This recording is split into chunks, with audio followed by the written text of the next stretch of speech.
Near, rip a hole in the sun. Welcome to Cum Paude. Why would you cum soft when you can cum louder? Yeah. Welcome to Cum Laude. Cum Paude. Joined here by the firmalicious Dame Judy Dench. How's it going, Fermi? All right, we're back at it again with the White Vans. Week 6 coming at you. Super exciting. We got a lot of good matchups from last week and some good matchups to come this week. Every matchup is a good matchup because this is the Public Honors College of Fantasy Football League where parity is king. So we've got a good recap for last week. We got the predictions as usual. For next week or this upcoming week that we're in right now. It is Saturday today for me, so big game starting tomorrow with the Ravens in the morning. Very cool, and it's going to be a fun review of the standings as we have a clear king now, and we have the majority of the league under 500. What do you think? What do you say? We got a big show coming up here. Some good stuff that we need to talk about. We've got a very special guest interview. Really a lot to get into. So what do you say we kick it off here with the fastest 7 minutes? All right. Arrivederci, Keelis Herd coming at you. Let's go ahead and cue that music. Last week, we had Gimme Flowers at the Cum sale, and Flowers were given 21 points, as everybody would expect, and came up very, very short at 82 to 139. Huge game from the Cum sale. Bluto Ploopsicle did have the Cum sale covering against the spread and gets a victory there. This was really over from the beginning on Thursday night, where DJ Moore put up an insane night. But then Ritter in London and Laporta playing really big, getting those big points for the Cum sale. Big scoring. Wow, where's this Cum sale been all our lives? On the Flowers side, we expecting a ton from this team. They got their first loss. They're 4-1. We're not down on Flowers at all, even though they lost to the Cum sale. Some other good teams have lost to the Cum sale this year, but no production from the big stars. Had a good week from DeAndre Hopkins and a bounce back from Darren Waller that might be, promising depending on how that awesome New York Giants offense continues to go. The Cum sale is over 500 for the first time in maybe the history of our Dynasty League. And Flowers gets their first loss. Cum sale, 3-2, further and further away from that first round pick. Moving right along, we had John Wilkes Tooth at the Hamstars. The Hamstars were giving 10. Bluto Ploopsicle takes the Hamstars and gets an L in the spread column. Wilkes Tooth went in 132 to 112. Joe, let me burrow them tutties back. Coming in with a big old score there. George Kittle with 3 touchdowns in that game, just closing it out there for the Wilkes Tooth. And the Saints D, here we are again. Another defense scoring a big bunch of points, shutting out the New England Patriots that are just really, really struggling on offense there. So Wilkes Tooth getting some good production there. The Hamsters, getting it out of Allen and Diggs as you would expect, but definitely hurt from the bye weeks of being able to fill in some roster spots. And a surprising Bears team just unloading on the Commies D, giving the D -1 points there for the Hamstars. Another tough luck week for Hammy going against a team it's putting up a lot of points, definitely higher than what they were projected for. Only put up 112, but that's solid in this league. Dropping down to 1-4, unfortunately, for that team. So we'll see if they can push some stuff together here towards the end of the second half here and creep their way into the playoffs. Might not be that hard right now, given where all the other teams are. Wilkes Tooth getting another win. Way to go. Next, we're moving on to the Porta Potties at the Scrotums. The Scrotums were given 15. And, Bluto says, nah, Porta's going to cover that one. And damn, were they right. Bluto gets another win against the spread, 178 to 93. We've got a new record in the Dynasty era of 178 points. That's the second time that's been broken this year. We could have expected that with an additional flex play, maybe a little asterisk there, but we're in the modern era at this point, so 178 is now the point beat. Even without starting Justin Fields, who blew up for the second week in a row, Jared Goff is serviceable, or a little bit more, for 34 points. Jamar Chase going off, getting all of them touchdowns, and double-digit scoring from 7 out of the 10 players in the starting roster. Another big one from Devin Achane, who is now on the IR. So we'll see what happens there with the Porta Potties, if they can slide somebody else in there. to go alongside Joe Mixon and continue this little run that they've got going with scoring some big points. The Scrotums loses Justin Jefferson for at least 4 weeks. That's a big hit, as this team was typically pushing out the Tyreek Hill, Justin Jefferson monster scoring to carry them along. The running back production has been limited. It's stayed limited, and Trevor Lawrence can't hold on to the football. Continues to fumble away points. Are the Scroats a buyer or a seller right now? They're at 1-4 with Jay Jeff going down. It's going to be tough to keep putting up points without a stud like that on your team. So we'll see what's to come for the Scroats. Ford Potties gets the big old win. Medusas at the Beth's Healthy Twins with a 4-0 versus 4-0 matchup. Medusas was actually given 13 in this matchup. And Bluto says, nah, Healthy Twins has that, maybe even a money line. And the money line would have won that. Medusas going down 156 to 102. Another big game from the Healthy Twins. Where did this come from? Looking at that roster at the beginning of the year, we weren't so sure all these pieces would tie together. But we're getting really good production out of Zach Moss, who is kind of like the bargain pick while Jonathan Taylor's out. We'll see if that fades as Jonathan Taylor's back and he gets off the snap count. But, Zach Moss is just bringing it. And then the classic Dolphins, Chain's going down, so Mostert's stock's going to go up a little bit. But maybe that production leads to a classic Mostert injury. Who knows? It doesn't matter. Healthy Twins, 5-0. King of the league right now. Takes down former champ. 8 out of 10 of their players in double digits with another one at 9 points. You're probably going to win if you get that kind of production across the board and you're not heavily reliant on a single player. Zach Moss was definitely the carrying factor there. Medusas gets their first loss in, gosh, who knows how long. But, really good run from the champ. Gets good production out of Jalen Hurts, Travis Kelce, and the Jets D doing well. But big studs, King Henry and Run CMC didn't put up the points that you would hope for them to. CMC, Niners blowout. Let's go Niners. Didn't get a chance to really see all the carries and what they get, but he got another touchdown. So here we go. Definitely hurt from the bye weeks in that one. The champ was with Mike Evans and Amari Cooper on the bench, filling in with some, lesser known names, but Beth's Healthy Twins gets the win, 5-0, king of the league. ESPN at the Taint Party. The Taints were given 21 in this one. Team has so much promise, so much offensive load for sure coming out of that Taint. And Bluto Ploopsicle was saying, 21's a big stretch for the Taints to cover and gets another win against the spread. Big week for Bluto this week against the spread for sure, going 5-2. ESPN gets the win, 116 to 106. Cooper Kupp is back. Cooper Kupp is back and instantly delivers. No touchdowns, but tons of targets, as we were used to seeing, and lots of yardage. So instant delivery for the ESPNs. Adam Thielen continues to be a target hog. Weren't sure what to expect with that guy going to the lovely Carolina Panthers offense, but targets count. Even though it's a half-point PPR, it still racks up and adds up. So good work out of Thielen. And then the final push to close out this week with Pat Mahomes and Rashee Rice combo. A little bit of a double dip there for ESPN to load on a couple more points and get that victory. The Taints, huge letdown from Jordan Love on Monday night. Tony Pollard on the opposite end of a blowout yet again. Blew out in a good way the previous week and wasn't able to get points. Gets blown out this week against the Niners and not able to get many points. And Devontae Adams, what are they doing there? The Raiders got to throw the guy the ball. He's open. He'll get open, just like Jamar Chase says. He's always open. Got to start throwing him the ball. The second best player in the roster for the Taint this week was Kaimi Fairbairn, their kicker. You're not going to win when your kicker is one of your leading scorers. ESPN surprising, and the Taints dropping their third straight. Moving on to teams dropping their third straight, Dame Judi Dench against the Hot July Pies. Pies were given 5. Bluto Ploopsicle actually had the Denches to cover.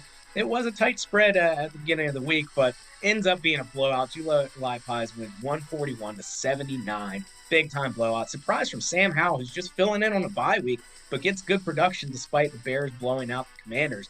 29 points. Really good solid start to the week for the Pies as the bye week fill in. And then it was really a London party. Travis Etienne goes off, and then Drake London and Kyle Pitts for Atlanta just put together a solid week, double digits, just catching some balls and racking up yards. So go London. Anybody that plays in London for the Pies is going to do well this week.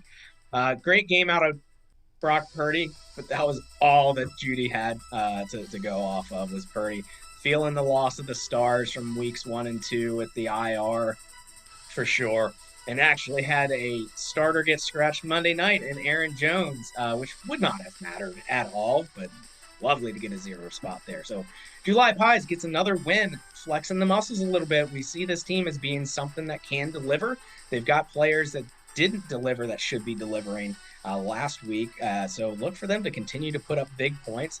And Judy may be continuing to fall as they drop their third straight, going from 2-0 to 2-3.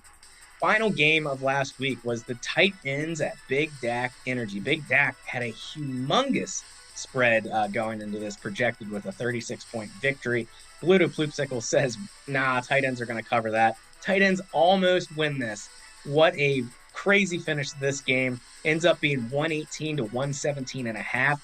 The difference maker here was Daniel Hot Carlson missing a field goal, dropping a point. And that was the factor. That's what loses it on Monday night. Crazy finish. We've had a couple of those crazy last-minute Monday night finishes this year, which has been awesome to watch. Sad loss for the tight ends. They really overshot what they were projected for and almost got it, but just could not do it. Big Dak, Breece Hall, man, powerful game, doing really great. And Jacobs, Josh Jacobs, who you were watching being the leading rusher last year, hoping that he would be putting up a lot more points than he was, gets a good outing there on Monday night and gets what you need to get this victory. Everybody else that you'd expect from this team to really deliver well, it's kind of middling. AJ Brown seems to be clicking a little bit right now. The tight ends, even though their roster has been depleted from some trades, they're in a rebuild phase. They put up really good points and ended up just shy. George Pickens had a big game. The Steelers D had a big game, and Jordan Addison looking good there. So is Addison going to take this torch and maybe tight ends can put in a run with this, scratched together roster kind of thing as they look to rebuild, but maybe can, with Justin Jefferson out, maybe Jordan Addison's the answer and going to start putting up these big 20, 30 point games. Tough loss for the Bry Dog, dropping down to 1-4, and Big Dak started out 0-2, wins 3 in a row. They are now 3-2. All right. What a week. Bluto Ploopsicle goes 5-2 against the spread. They are now 20-14 against the spread this year. We're going to turn it over to Bluto for a section of Nick's picks. Let's hit it. All right, and let's bring it back here with Nick's picks. A 5-2 week last week brings us to 20-14 ATS. Gotta love it. Gotta love it. We're either hot or we're due, and I'm telling you right now, maybe we're both. We got the La Porta Potties hitting the Cum Sale right out of the gate. Porta Potties laying 15.5. The Cum Sale has been the surprise team of the year. And I tell you what, 15.5 points for yours truly, especially against the guy that stole the name of one of my players to name his team. Lock it up. We'll take the Cum Sale and the points at home. Give me the home dogs all day. Let's take it on to the Wilkes Tooth at the Scrotums. This is a classic matchup of former housemates. Scrotums giving 9.5 points. They haven't been able to cover for shit this year. One of the most, I don't want to say the most hard luck teams, but just haven't really seemed to be able to put full weeks together. So we're going to have Wilkes Tooth on the road in Ford Theater with a bullet to the back of the brain. Lock up the road dog here, John Wilkes Tooth. The Medusa's visiting the Ham Fist. This is a straight pick 'em play and one that we've been waiting on. We've got definitely the hard luck squad of the year versus the Medusas who are doing what the deuces do. We're going to go with the home team here on the coin flip pick 'em. Little money line sprinkle. Ham Fist gets it done. Makes Medusa start to question the strategy this year. Don't think it's going to be a problem for him to be in really good shape by the end of the season. However, I think he's getting a loss here against the Hammies. ESPN going to Beth's Healthy Twins. The Twins laying 7.5 at home. They're going to cover it without a problem. Pat's got a good squad. Lock it up for the Twins. We have Gimme Flowers, our preseason darling, is going to be visiting the brother matchup. We've got kind of my background here, this guy going against that guy right there. The brothers matchup. Flowers giving 9.5 on the road. We don't like that. We're going to go with the home dog here. Lock it up for the hot July pod. Lock it up for Kev Dog. The taint parties at the Big Dax. Big Dax laying 8.5. They are a team that could probably get that done, but the Taint Party just seems to always hang around. So we're going to say Taint Party on the road. Don't think they're going to win outright, but I think they can cover that more than a touchdown score.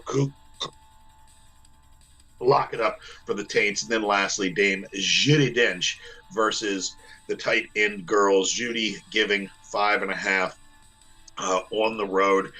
Think my co-host here will be able to get it done, so we're going to lock it up. Change. Nah, buddy. The tight end girls, home dog. Come on. You really thought I was going to go that way? Nah, tight end girls, home dog. Lock it up. Sprinkle a little bit on the money line for Brian, who is, importantly, going to be coming on the show here in a bit. What do you think, Fermi? Excellent. Let's see how well Bluto Floopsicle does against the spread this week. See if he can replicate last week with a big one, maybe a 7-0 coming. I don't know. We'll see how it goes, but I'm very excited to pass this back over to another owner interview segment. I think we're going to really enjoy this one coming up.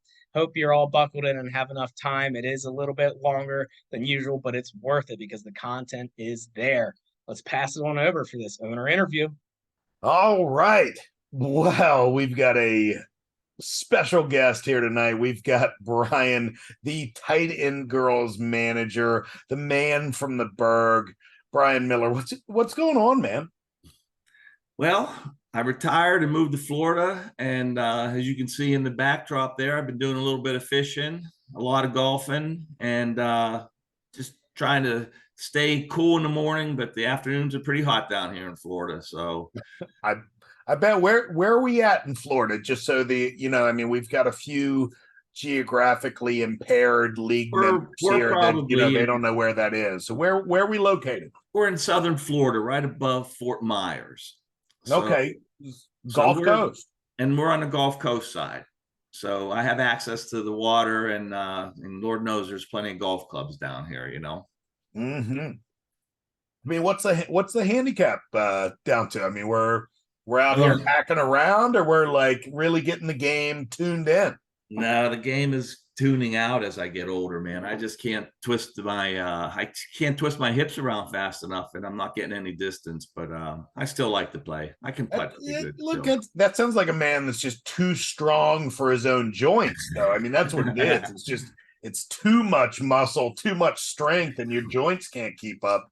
I believe you could probably make the correction there. Handicap's probably 20.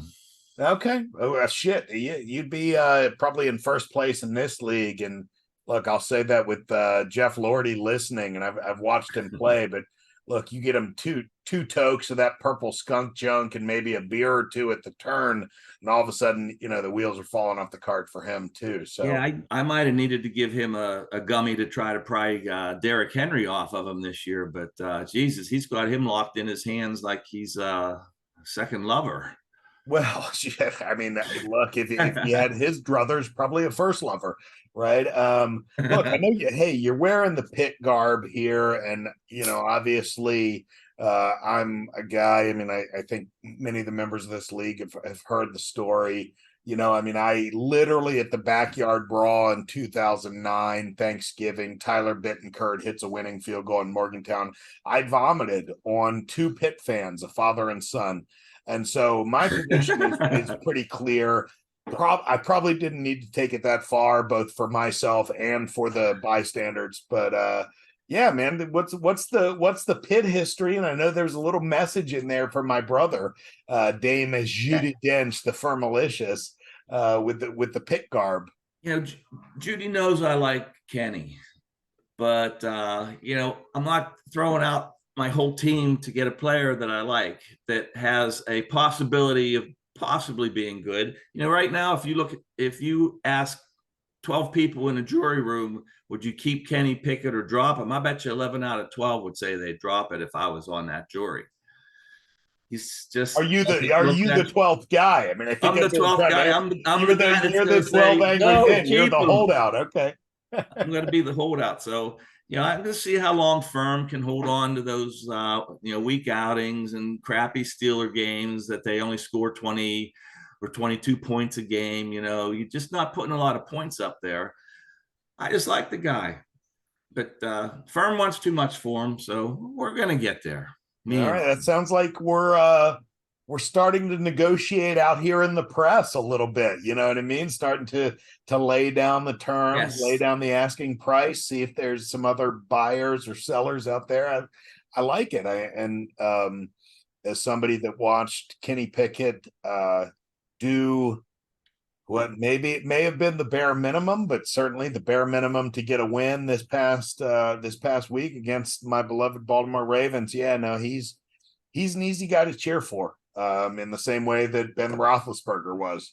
He's a likable guy and plays hard, plays the game right on the field. And what makes Cum Paude so hard for me is that, we got 10 Baltimore loving guys down there and one Steeler fan that spews a lot of shit. And Harry, he's a Commander fan, and no one really cares about that. Yeah, whatever. He can have that. I mean, we'll let him, everybody's got that one crazy friend that's probably under medicated, and that's just that's Harry. That's Harry for us. That's what it is. I'll follow that. So this year, Nick, I'll tell you, I didn't understand the dynasty format whenever we went into it. I've been playing, I told you I started the first league. We only scored points on touchdowns. And the longer the touchdown, let's talk about this though, because I think these guys need to hear this, right? I mean, you were doing fantasy football in the 90s, right? USA Today box scores, stats kept on paper. I mean, we're not talking about like yards after the catch kind of stats, right? No, I mean, we're talking about. I mean, break that down for us, then we'll move into your adjustment to dynasty, because I think that's really interesting. So, so for a running back on your team, he scores a touchdown less than 25 yards, 6 points. 25 to 45 yards, it jumps up to like 18 points, and anything over 60 yards is a 23-point score. You could have, and we also had bonus numbers. So if you hit the 100-yard mark, you got an extra bonus for that. So that was the only way you could score points. So there were days you opened up the paper on Monday morning and you might have scored 12 points.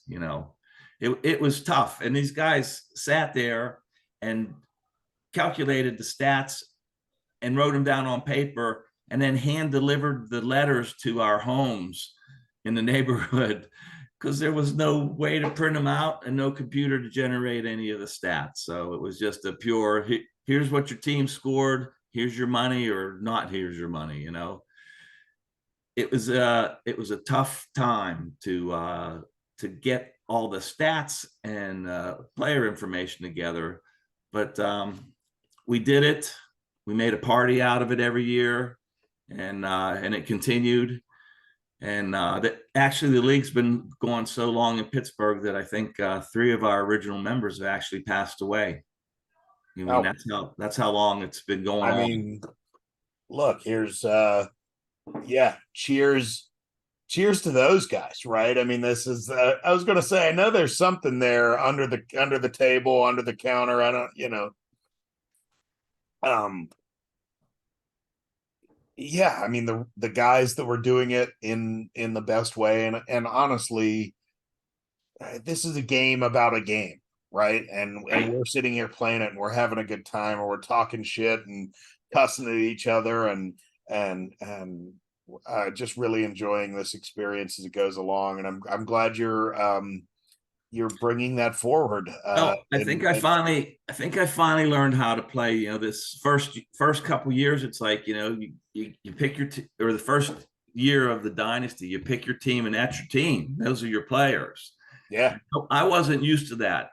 It's like every year we flipped, and it was a whole new team. I understood we keep them, but the value changes so quickly in dynasty that it was really hard for me to kind of keep up with it. I was a step behind, I think I won some money before we went into the dynasty format in our league.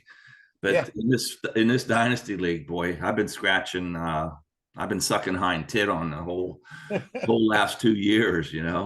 Although I did make the playoffs last year at 7-7 as well as firm. That's where we got our little side bet on who's going to win the most games, and it ain't over yet. I was going to say, no, we're still pretty tight. I mean, we're still pretty tight in that, and that, I mean, that lets you know. I mean, I think it's an adjustment for everybody, and I know you are. I am as well. I'm still playing that standard redraft league format, doing that kind of year to year thing, and then pivoting to this mindset.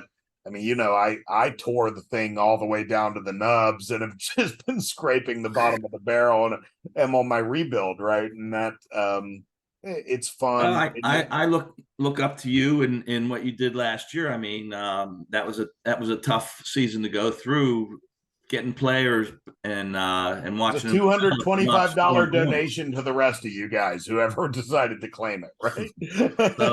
So I think it paid off for you, and I like that strategy, and that's what I'm doing. I'm trying to get some, like, I don't have the RB1s and the WR1s, but I have some 2s and 3s that are starting to fall into line as the injuries start to pile up. It's like the trade last week with Boyd and with who did I have? I traded. Yeah, I mean, let's take a look at it. Let's break down the roster, then we'll go through a couple of the trades here that have been done recently, right? So, what you're looking at here, I'm seeing is the roster you've got. Obviously, a QB1 and Matt Stafford is having a what seems to be another solid year despite his best weapon being out of there. Look, he's not winning you football games, but honestly, many people, me, Desmond Ritter, right, on my roster, I'd be happy as a pig in shit to have Matt Stafford, right? Well, Stafford got his number one receiver back, so I'm hoping that things pick up even more there for me. Yeah, there's an upward trend here. So looking at this roster, looking kind of at the past and the future, is there anybody you want to highlight here? Somebody you're excited about? Somebody? I picked Jordan Addison as the number one pick, not because he's a Pitt player and I saw him play. I actually saw him play against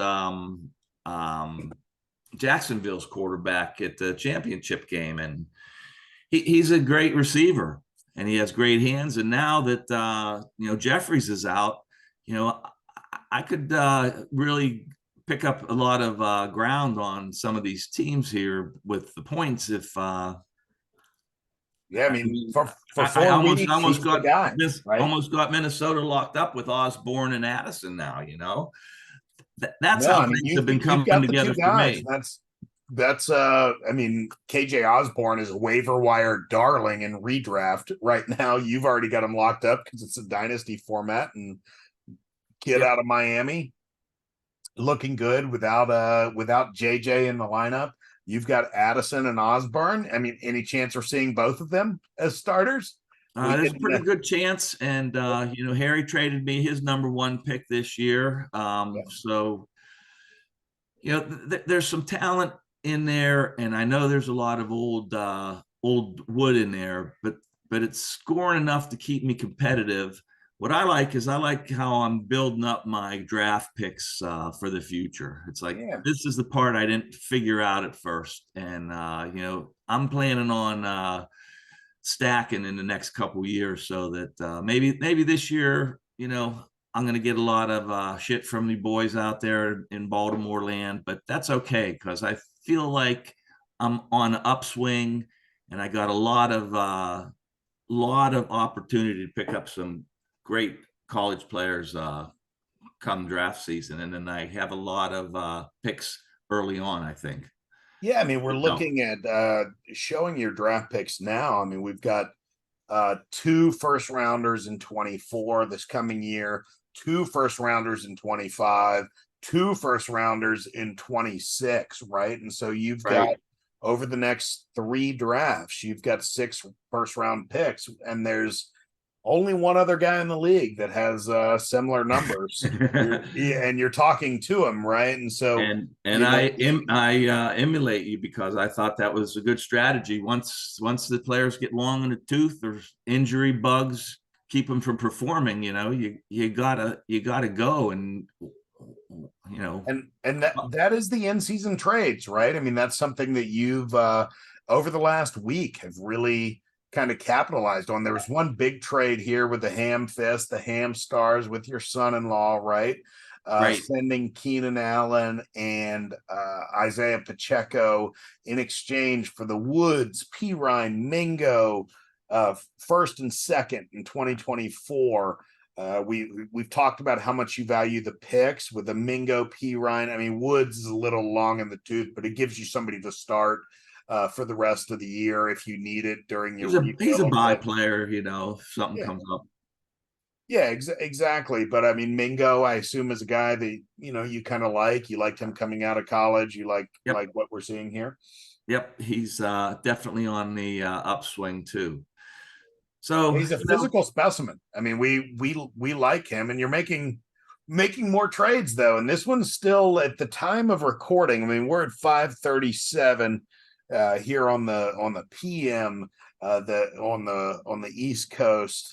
At the time of recording here, this probably isn't going to go live, but maybe it will before we before this trade expires. But sending a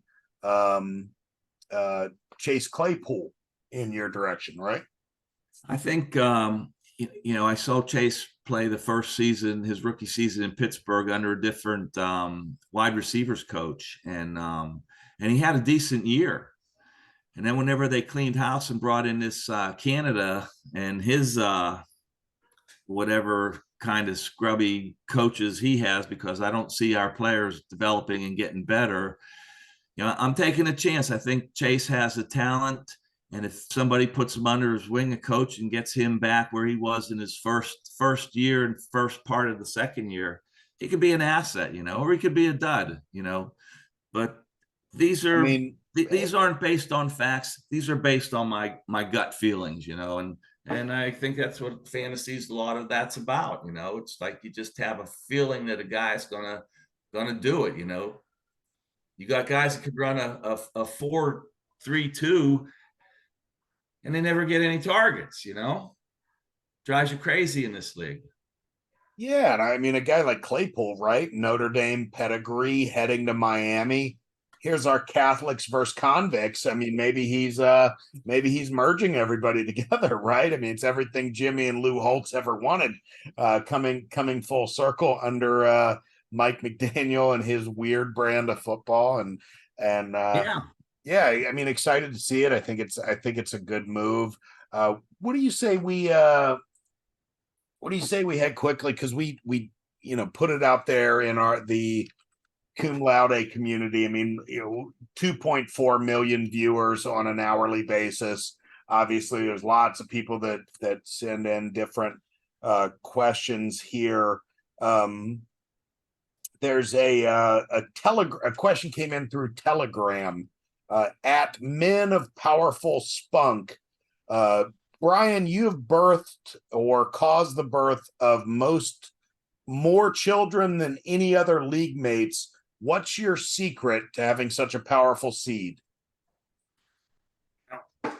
Hang on and I'll show you.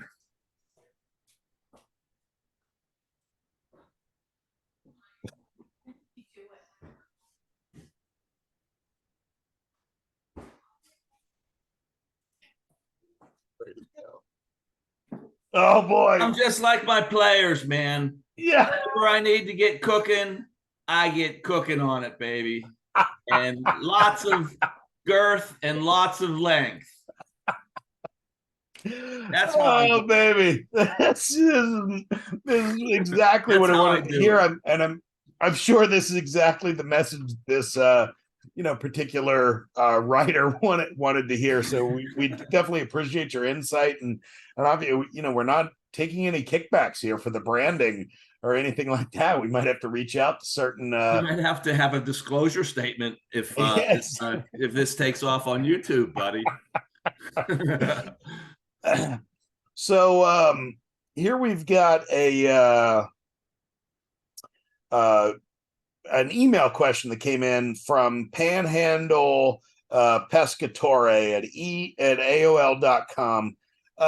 What are you finding to be the best fishing habits and fishing holes down there on the Gulf Coast? Well, my objective, I'm not a boatsman per se. I'm not a captain, but I'm a good mate and I'm a good fisherman on the boat. The secret is to find spots where the sand and the grass come together. That's where the trout lay. That's where the redfish lay. And the drop offs, whenever you fall from a 2-foot drop off in the sand and it starts to slip to a 4-foot, the fish are just sitting there waiting to eat, and if the tide's right, they just go for it. Live bait, shrimp and is the best way to go on a jig for smaller fish in the sound. Caught this snook on minnow, a big minnow, pretty big size fish.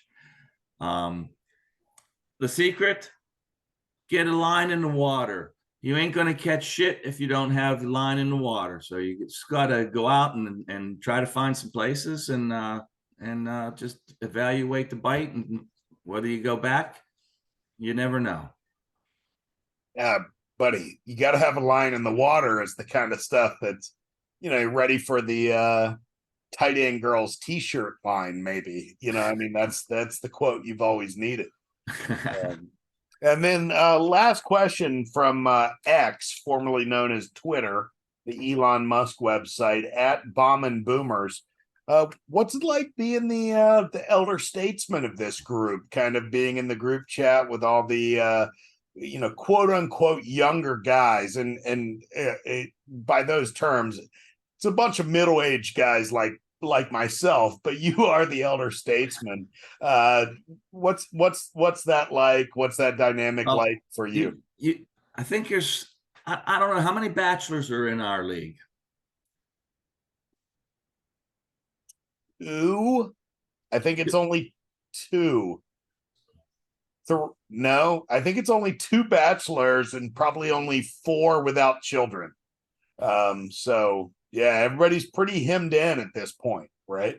Yeah, but it just seems like it's such a fun-loving group of guys and friends that it feels like we're in our 20s, just like spewing shit and having fun, busting balls, and that's what fantasy is too. It's like having the fun and just being a little bit competitive. And I got a mouth on me as an elder statesman. I just can't keep it shut though.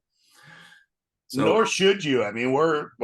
Look, maybe I only speak for myself, but yeah, I love when Brian Miller enters the chat and starts dunking on people and talking shit. So that's always something I crave. I like going back and forth with you personally. And you guys have all your little nicknames and your special things that you know about up in Baltimore. Sometimes I don't know what the fuck you guys are talking about on those threads. Look, feel the same way sometimes, but yeah, I know sometimes whenever I take my sleeping pill and start texting at night, there's some pretty wild shit comes out, I think, sometimes. Oh yeah, no, I'm sure you're surprised when you read your own messages the next day. Like, yeah, no. Like, it's new to you too, right?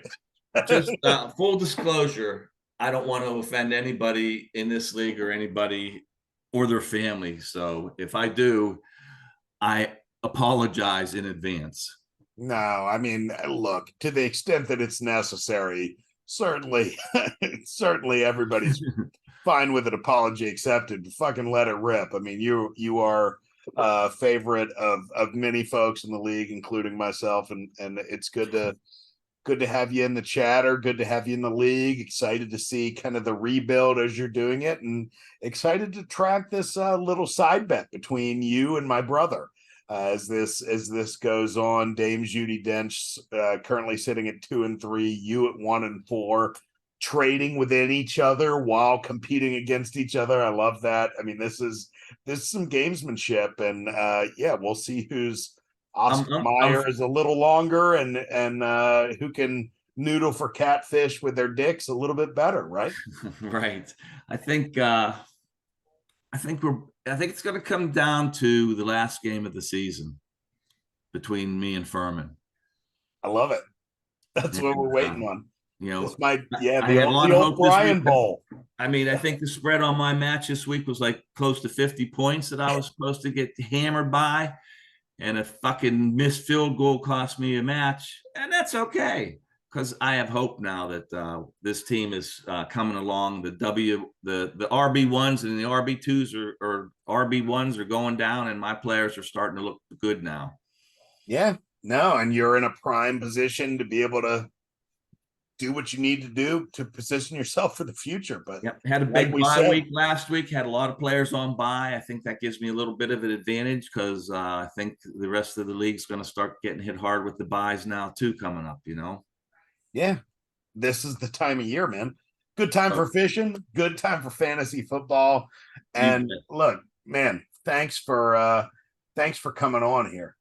Yeah, and I didn't say it at the beginning, but I just wanted to say how appreciative I was to be asked to be on the show, and I thank you guys for having me. And I also want to put out a thank you to the commish. You know, thanks to the commish for his dedication and assistance, and he also helped me get up to this more aggressive trading fantasy speed of working the system by constantly trying to screw me out of all of my good players. And all of his teachings have got me, him, and Harry in last place, me right on the bottom. So I really want to thank him for that. So thank you all. All right. Really great to hear from there. Some good content. Thank you, Brian, for being on the show tonight. We'll see who we can bring on next time. I really enjoyed that conversation. Let's talk a little bit about where we stand in the overall standings going into week 6. So we've got Beth's Healthy Twins leading the crowd at 5-0. Can anybody keep up? 650 points on the year so far, which is about 30-point differential from the next closest teams. Sitting at 4-1 are the Pubic Medusas and Give Me Flowers. We would have expected those two to be there for sure. Dropping down to 3-2, we got Big Dak Energy, solid team. We expect them to be high here. And then 2 surprises at 3-2. All hail ESPN, getting Cooper Kupp back, seeing what they can do, and the Cum Sail Aways at 3-2, over 500 for the first time in a long time, maybe becoming a potential buyer here to push this year along as the Atlanta Falcons squad between Ritter, Algier, and Bijan Mustardson go to bring the victories to the Cum Sail. Then we drop into the below 500 crowd where 8 teams are below 500. We got Laporta's at 2-3, July Pies, Taint Party, Dame Judi Dench, and John Wilkes Tooth all at 2-3. And bringing up the cellar, some big surprises here. The Ham Stars, who are a top scoring offense, at 1-4. The Scrotums, who have some high-powered options in their offense, at 1-4, losing Justin Jefferson. And then the tight ends, who may be in a rebuild, maybe not. We never really know. But as we saw in that interview, learning the dynasty strategy, and we'll see if they make that decision here as they face off against Dame Judi Dench with that $100 bet on the line. Is this the turning point for the tight ends? If they get another loss, is it a full rebuild? Or if they beat the Judys this week, are they going to question scraping something together? Got some draft picks to be buying with, but also might want to rack up some other draft picks. So a lot to come in week 6. We're excited for it. And, I think I'm going to, say that let's have a good week. Back to the Nick Liffer. All right. Getting this edition out a little bit later this week due to some scheduling conflicts, and still battling that writer's strike. Plus, there's a war in the Middle East. So really sorry about the delay on that, but we're happy to be able to get this out to everybody. Buddy, we got a great week of football coming up. Ravens are in London, and man, some college stuff that we've been waiting on, finally getting into the chaos part of the college football season. Very excited about the future as the competition in this league is heating up as well. Say goodnight, Fermi. Good night, Firm. Thank you for listening to the official podcast of the Public Honors College Fantasy Football League. Cum quickly, cum often, and cum loud.